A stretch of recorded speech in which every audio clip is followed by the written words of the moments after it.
The eye is drawn downward across the familiar tapestry of the world map until it settles upon the planet's most profound mystery, its great white heart.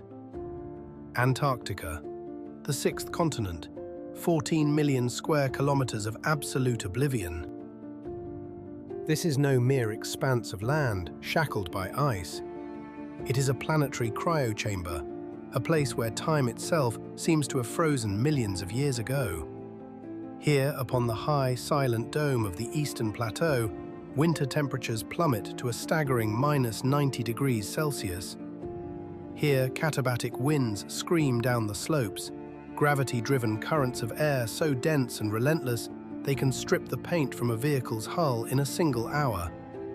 By every known law of biology and thermodynamics, complex life here should cease, surrendering to a deep and final stasis, or perish entirely.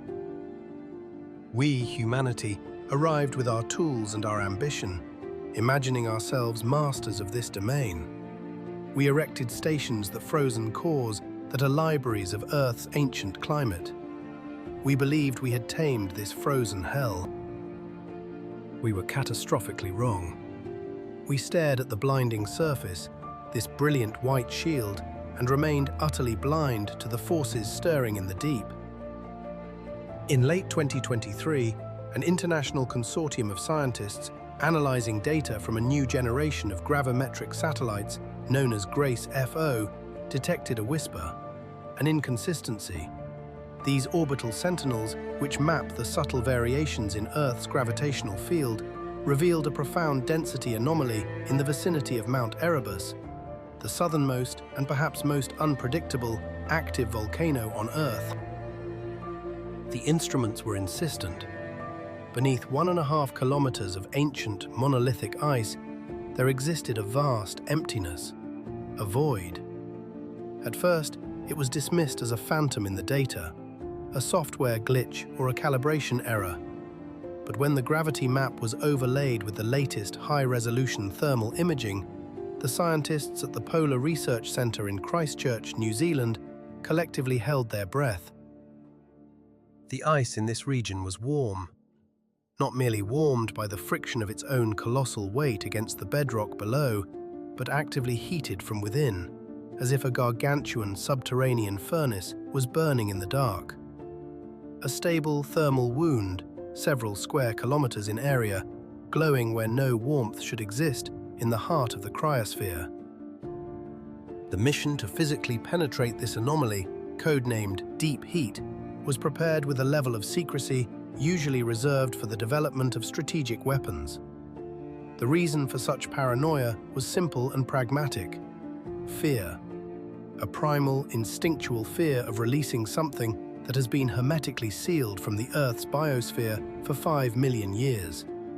It is the terror of not knowing what lies dormant in the dark, and the even greater terror of what happens when a seal, locked for millennia, is finally broken. For what could have been 10 million years, it had waited. The fear that gripped the scientific community was not of some primordial beast, a monster from a Hollywood blockbuster. It was a more rational and therefore more profound terror. They feared the infinitesimal, ancient microbes, dormant pathogens, bacteria and viruses from a world that no longer exists. Life forms against which modern humanity and every animal, every plant on Earth possessed no immunity. A biological ghost waiting in the cold for a door to be opened. To approach this door, an unprecedented coalition was assembled. It was an elite international team, a gathering of the world's foremost minds.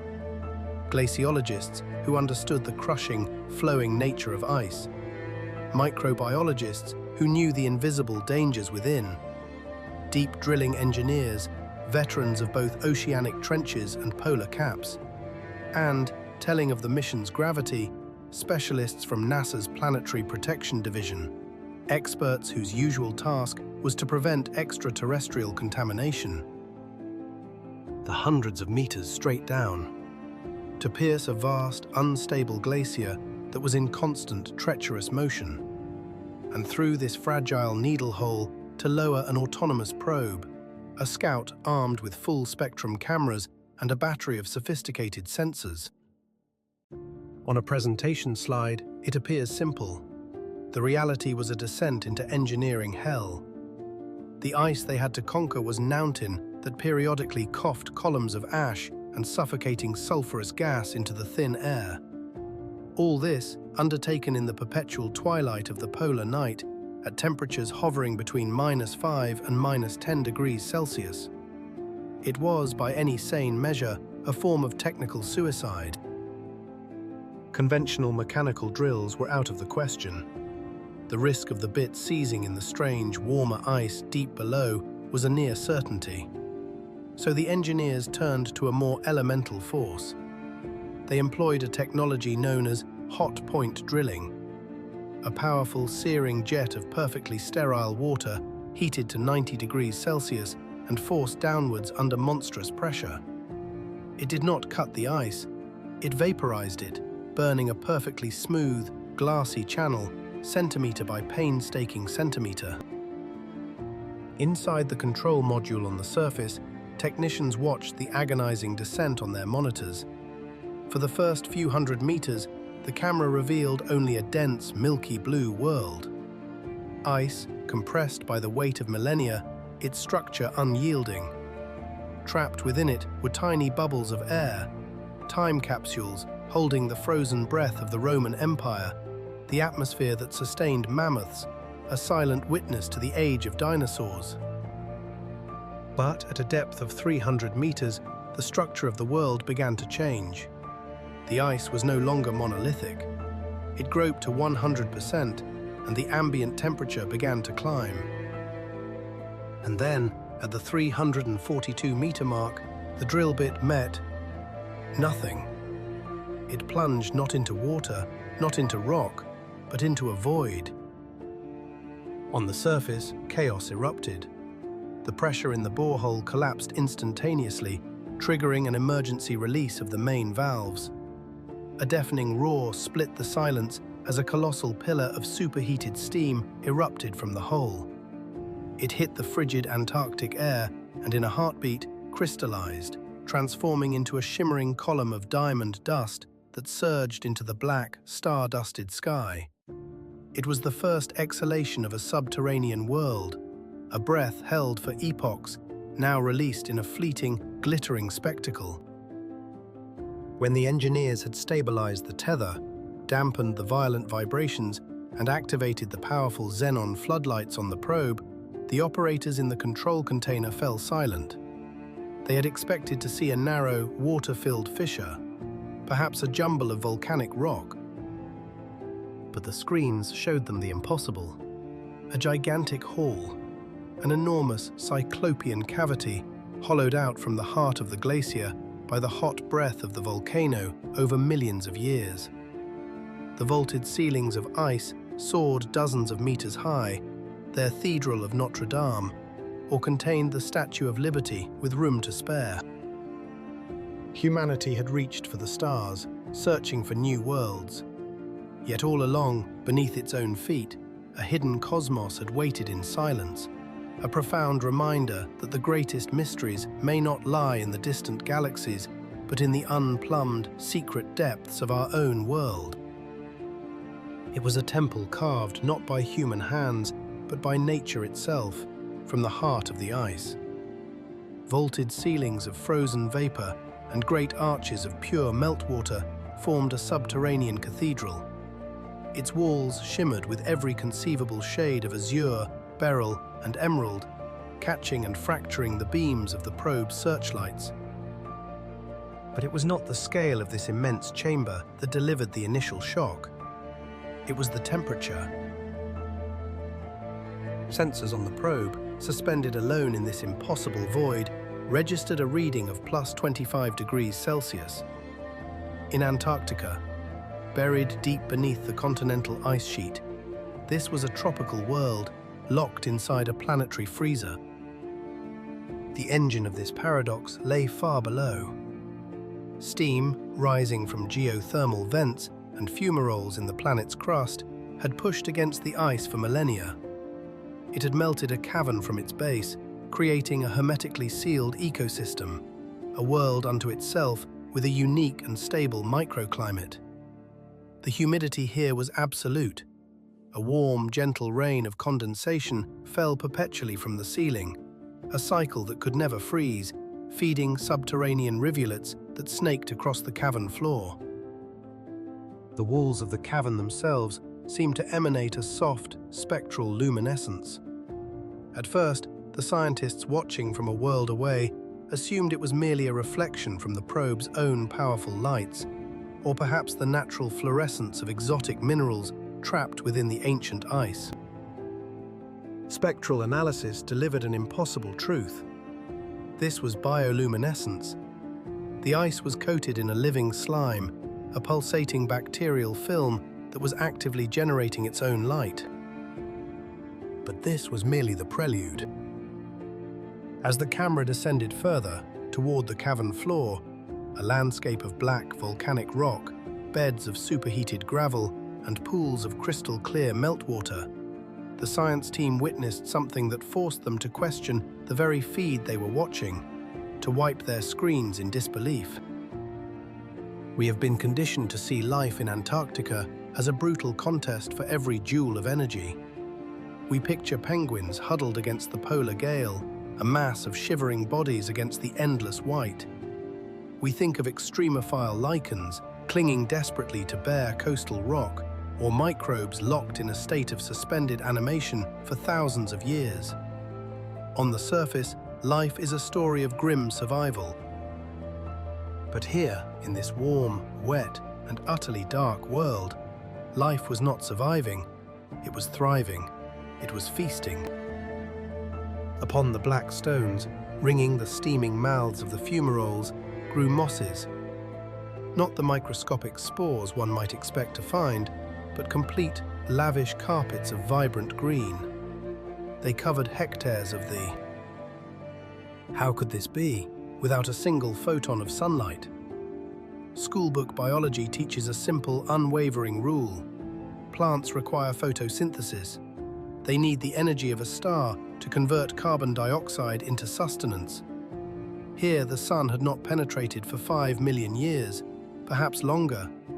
It was a fundamental, unanswerable riddle, an assault on the very foundations of botany.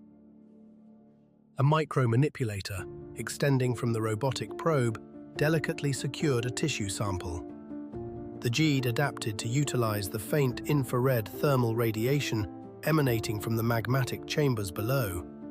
Or, in an even more profound symbiotic leap, they had partnered with chemotrophic bacteria, organisms that metabolize sulfur and methane, drawing energy not from light, but from the planet's raw chemistry. These were mutant plants, in the truest scientific sense of the word. They had divorced themselves from the sun and wedded the deep heat of the earth. Yet the mosses were only the stage for the true drama. A high-resolution camera, capable of macro focus, registered movement. It was swift, sharp, and purposeful. Across the verdant fields, a community of small arthropods, creatures resembling the surface world's shrimp, amphipods, and giant woodlice, scurried and foraged. It is a silent, profound testament sent from the deepest and coldest parts of our world. A message that wherever a gradient of energy exists, wherever there is a spark of warmth in the cold or a chemical feast in the dark, life will not simply find a foothold, it will conquer. It will build worlds in the abyss, forever challenging our conception of the possible. They scurried between the stones, recoiling from the harsh, sterile glare of the floodlight. Nematodes, chain-helmed annelids, mites the size of a silver coin. This was not some simple colony of bacteria clinging to a rock. This was a complete, intricate, multi-layered food chain, an entire ecosystem hermetically sealed from the world above. These beings had never seen the stars. They had never felt the wind. They had never known the bite of cold. Theirs was a world contained, a warm, humid bubble entombed beneath a kilometer of crushing glacial ice in the most profound isolation imaginable. When the first sealed titanium capsules, bearing samples of this impossible, cavernous fauna, were raised to the surface, their journey was not over.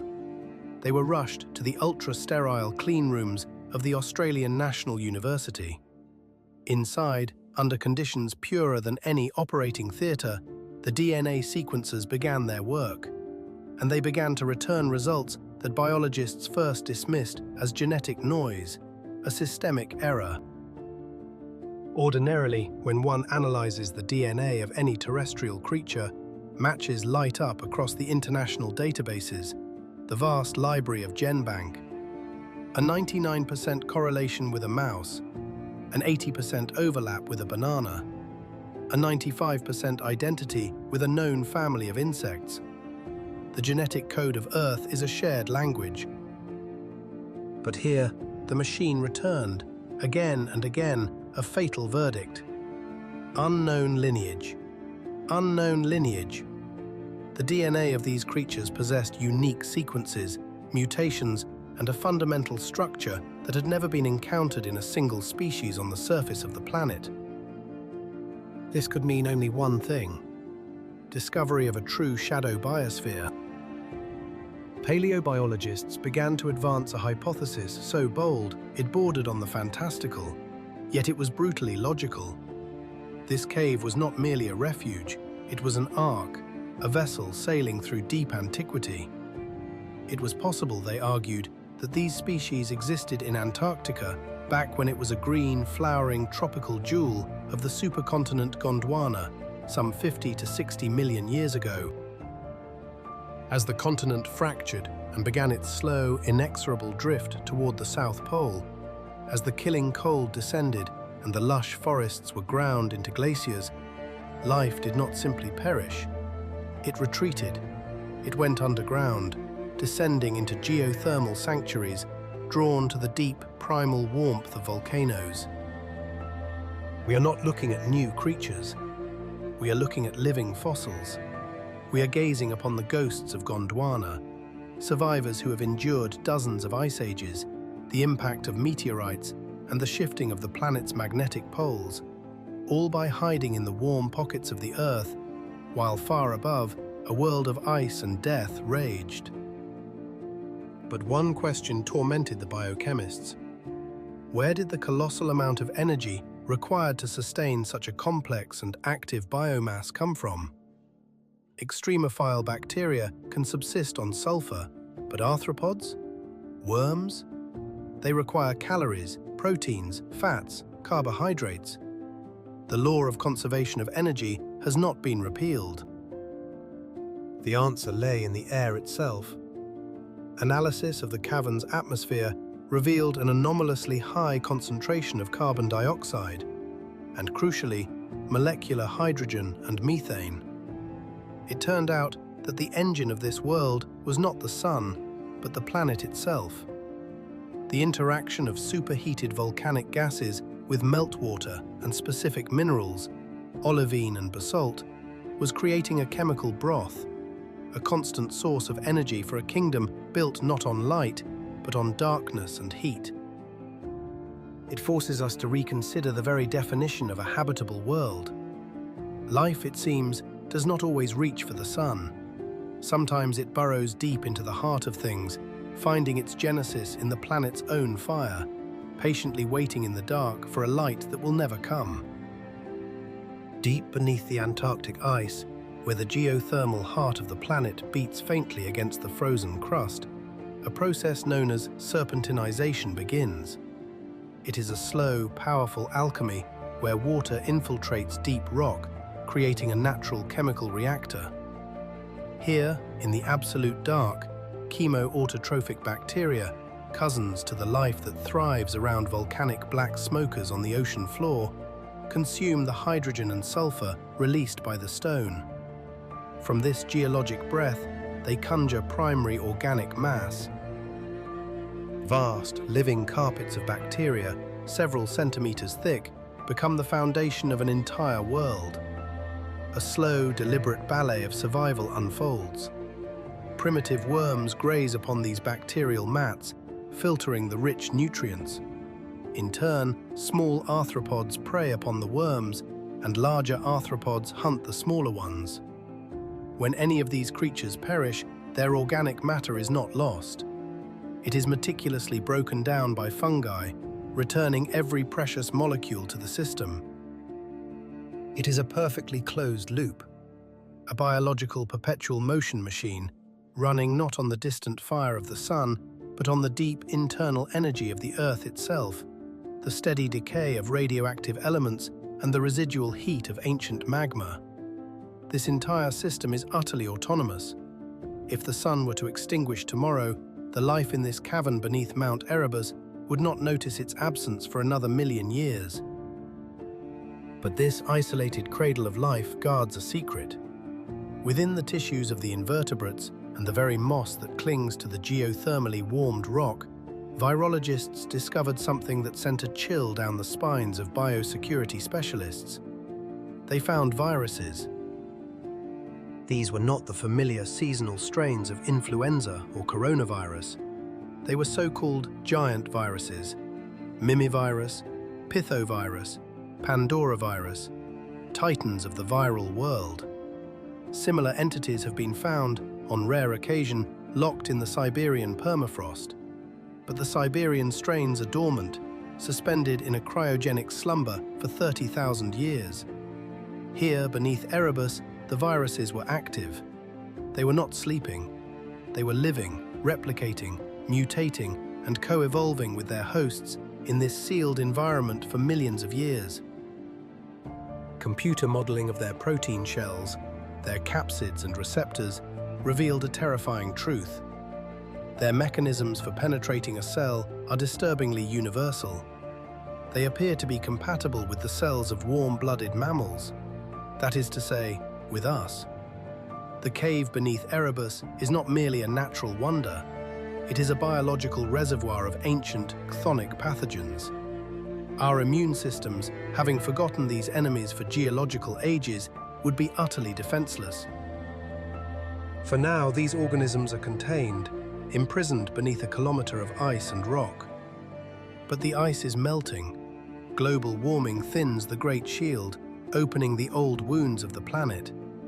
And this leads to the most alarming part of the investigation. The discovery of this single cave forced glaciologists worldwide to frantically re-examine satellite imagery and radar data of the Antarctic glaciers. It was once believed that the ice sheets were collapsing only due to the warming ocean water lapping at their base and the warmer air above. Now we know of the Erebus factor. These warm caverns and tunnels, honeycombing the continent's foundation, act as a giant's lubricant. Warm vapor rises, eating away at the glacier from within, creating vast lenses of water and subglacial rivers between stone and ice. They are rendering the ice sheet unstable, as fragile and treacherous as a rotten bridge. If the roof of just one such colossal cavern were to collapse under the immense weight of the ice above, it would trigger a chain reaction, a domino effect on a continental scale. The ice is not merely a record of the past, it is a cage, and with every fraction of a degree the planet warms, the lock on that cage grows weaker, threatening to release a history we are not prepared to face. Vast edifices of ice, the size of entire cities or even small nations, are losing their footing. With a groan that will echo across the continent, they are destined to slide into the ocean at tremendous speed.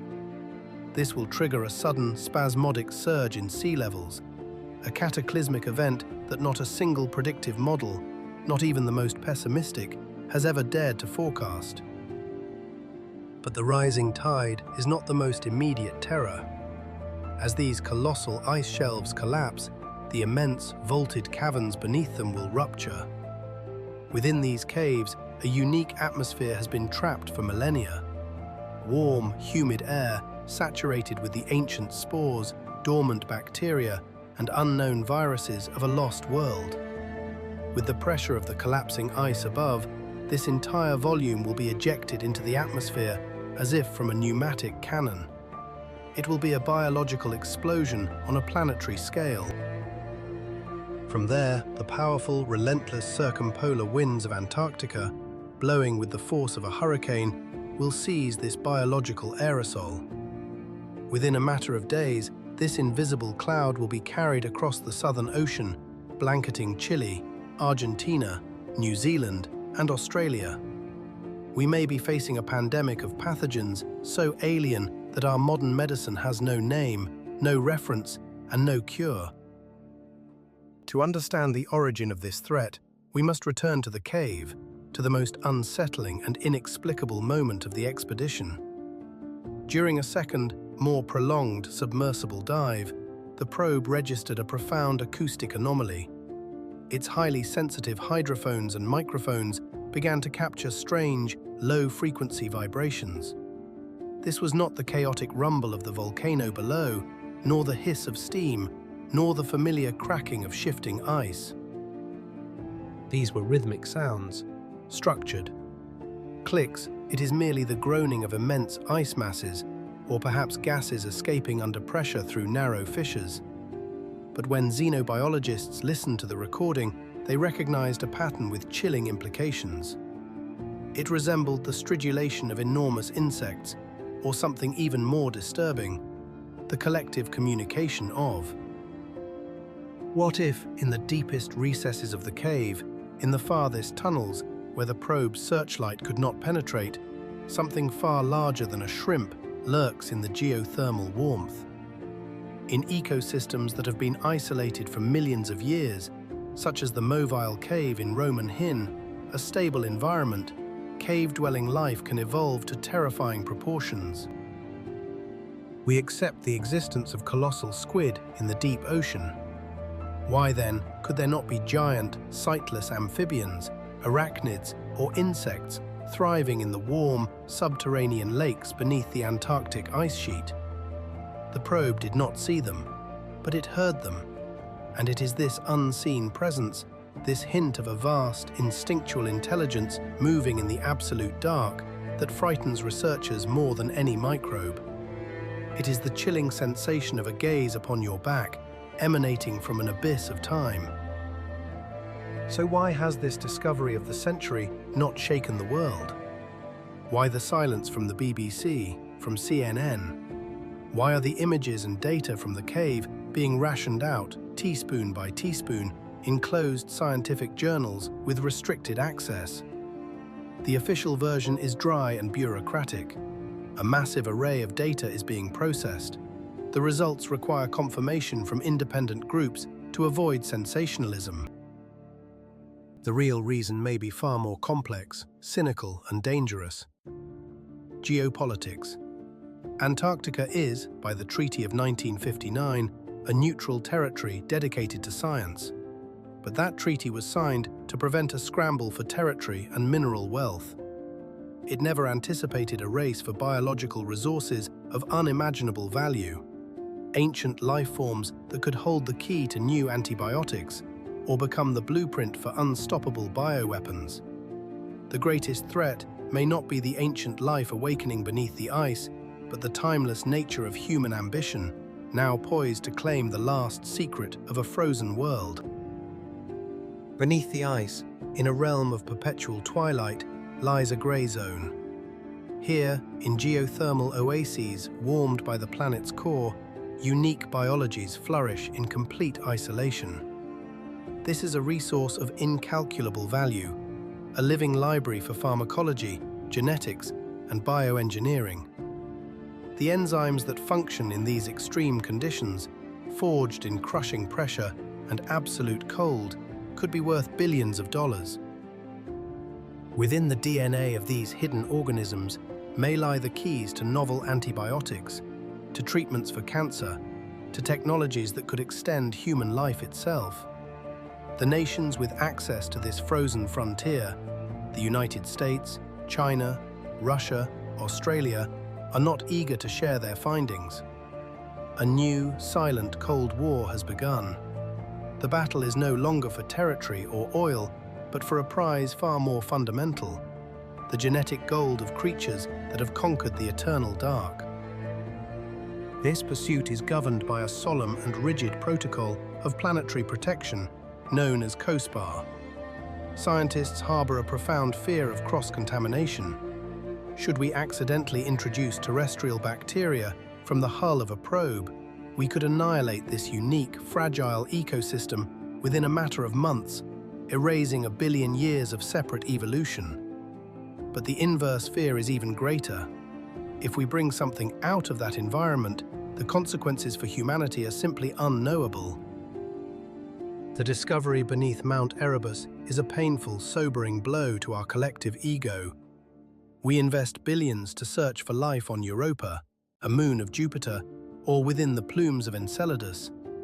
We dispatch rovers to drill the crimson dust of Mars. We construct colossal telescopes to glimpse the atmospheres of exoplanets light years away. All the while, directly beneath our feet, in our own planetary backyard, an alien world has thrived, a world of which we knew absolutely nothing. This world does not need our sun. It is indifferent to the turning of the seasons. It has no need of us. It is entirely self-sufficient, a truly autonomous biosphere. This proves a frightening and simultaneously inspiring truth. Life is not some fragile candle, easily extinguished by the cosmic wind. It is a universal imperative, a tenacious, aggressive force that will find a way to exist everywhere. In boiling water, in corrosive acid, in absolute darkness, and under monstrous pressure. This Antarctic cavern is a living demonstration, a preview of what we might find in the deep oceans of space. If life could adapt and survive in this icy hell, then it can exist anywhere in the universe. We are not unique. We are not even alone on our own planet. After 48 continuous hours of operation, the probe was raised to the surface. The borehole was immediately decommissioned, filled with a specialized biodegradable gel and sealed with a concrete plug, a final, solemn act to preserve the hermetic seal and thermal balance of the lost world below. But the data retrieved in those fleeting hours, terabytes of video, environmental scans, and genetic sequences, will be decrypted and analyzed for decades to come. We have done little more than crack open the door to a dark, sealed room and sweep the beam of a small torch across its floor. We have glimpsed a single corner, overgrown with unknown life, and seen shadows scatter from the light. What lies in the center of that room? How deep and how wide does this network of warm caverns truly go? And does it, in the deepest dark, connect to the great subglacial lakes, forming a hidden biosphere entirely separate from our own? The greatest discoveries often serve only to reveal the true depth of our ignorance. Beneath kilometers of ice, a question hangs in the crushing dark. Is Lake Vostok an isolated relic, or does it connect to a network of other, yet undiscovered abyssal waters? And in that profound blackness, is there a mind? Perhaps not as we know it, but a primitive collective consciousness, a spurlions of years.